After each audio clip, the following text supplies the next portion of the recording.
தாராபுரத்தில் கூடுதல் நீதிமன்ற வளாகம் முன்பு வழக்கறிஞர்கள் கண்டன ஆர்ப்பாட்டத்தில் ஈடுபட்டனர். திருப்பூர் மாவட்டம் தாராபுரத்தில் கூடுதல் நீதிமன்ற வளாகத்தின் முன்பு தாராபுரம் வழக்கறிஞர்கள் சங்கம் சார்பில் மத்திய மாநில அரசுகளை கண்டித்து கண்டன ஆர்ப்பாட்டம் நடைபெற்றது.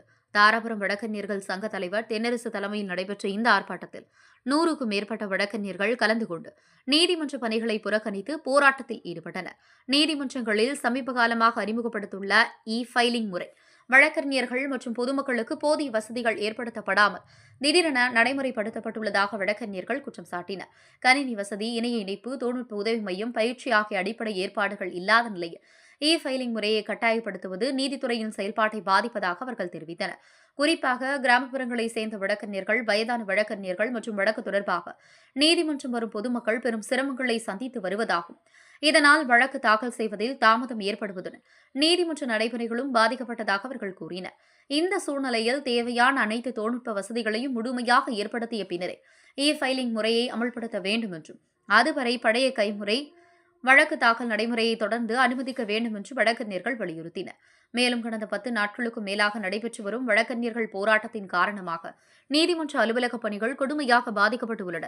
பல்வேறு வழக்குகள் நிலுவையில் உள்ளதாகும். இதனால் நீதியை நாடி வரும் பொதுமக்கள் பெரும் பாதிப்புக்கு உள்ளாகி வருவதாக தெரிவிக்கப்பட்டது. எனவே இந்த பிரச்சினையில் மத்திய மற்றும் மாநில அரசுகள் உடனடியாக தலையிட்டு வழக்கறிஞர்களுடன் பேச்சுவார்த்தை நடத்தி சுமூக தீர்வு காண வேண்டும் என்றும், நீதித்துறையின் செயல்பாடுகள் இயல்பு நிலைக்கு திரும்ப நடவடிக்கை எடுக்க வேண்டும் என்றும் தாராபுரம் வழக்கறிஞர்கள் சங்கம் சார்பில் வலியுறுத்தப்பட்டது.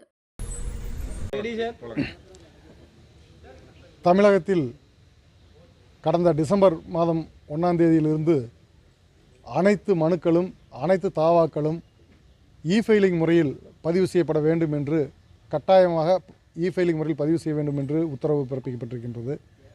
அப்படி ஃபைலிங் முறையில் பதிவு செய்வதற்கான உட்கட்டமைப்பு நீதிமன்றத்தில் ஏற்படுத்தப்படவில்லை. ஒரு ஃபைலிங் முறையில் ஒரு தாவாவை அல்லது ஒரு மனுவை பதிவு செய்ய வேண்டும் என்று சொன்னால் சில நாட்களில் 2-3 நாட்கள் கூட காத்திருக்க வேண்டிய நிலை ஏற்படுகிறது. காரணம், அந்த அளவுக்கு உட்கட்டமைப்பு இல்லை, அப்லோட் ஆக மாட்டேங்குது. இதுபோன்று நடைமுறை பிரச்சனைகள் நிறைய இருப்பதால் இந்த ஃபைலிங் முறையை தற்காலிகமாக நிறுத்தி வைக்க வேண்டும். நீதிமன்றங்களில் முறையான உட்கட்டமைப்பை ஏற்படுத்தி அதன் பின்னிட்டு இதை கொண்டு வர வேண்டும் என்று வழக்கறிஞர்கள் சங்கத்தின் சார்பாக தமிழகம் முழுவதும் சொல்லியிருந்தோம்.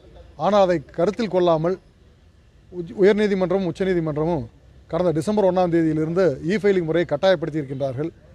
ஆகவே அது நடைமுறைக்கு ஒவ்வாத நிலையில் இருப்பதால் அதை எதிர்த்து இன்றைக்கு தமிழகம் முழுவதும் வழக்கறிஞர்கள் போராட்டம் நடைபெற்று கொண்டிருக்கின்றது. அந்த வகையில் தாராபுரம் வழக்கறிஞர் சார்பாக இன்றைக்கு நீதிமன்ற வாயிலில் ஆர்ப்பாட்டம் நடைபெற்றது. நாளை மறுநாள் உச்சநீதிமன்ற தலைமை நீதியரசருக்கு கடிதம் அனுப்புகின்ற போராட்டம் நடைபெற இருக்கின்றது. வருகின்ற 7ஆம் தேதி சென்னையிலே உயர்நீதிமன்றத்தை முற்றுகையிடுகின்ற போராட்டம் நடைபெற இருக்கின்றது. ஆகவே வழக்கறிஞர்களுடைய வசதிகளை கருத்தில் கொண்டு, பொதுமக்களுடைய வசதிகளை கருத்தில் கொண்டு நீதிமன்றத்தில் உரிய கட்டமைப்பை ஏற்படுத்தும் வரை ஃபைலிங் முறையை நிறுத்தி வைக்க வேண்டும் என்று வழக்கறிஞர்கள் போராடி கொண்டிருக்கின்றோம். தென்னரசு, தலைவர், தாராபுரம் வழக்கறிஞர் சங்கம். இந்த போராட்டம் வருகின்ற 7ஆம் தேதி சென்னை உயர்நீதிமன்றத்தை முற்றுகையிடுகின்ற போராட்டத்தை வழக்கறிஞர்கள் சங்கங்களுடைய கூட்டமைப்பு, ஜாக் என்று நாங்கள் சொல்லுவோம், ஜாயிண்ட் ஆக்ஷன் கமிட்டின்ட்டு, அந்த கமிட்டி என்ன முடிவெடுக்கிறதோ அதுவரை தொடரும்.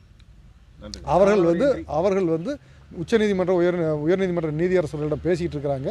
இதற்கிடையில் சுமூக தீர்வு ஏற்பட்டால் எப்பொழுது வேண்டுமானாலும் போராட்டம் வாபஸ் பெறப்படும்.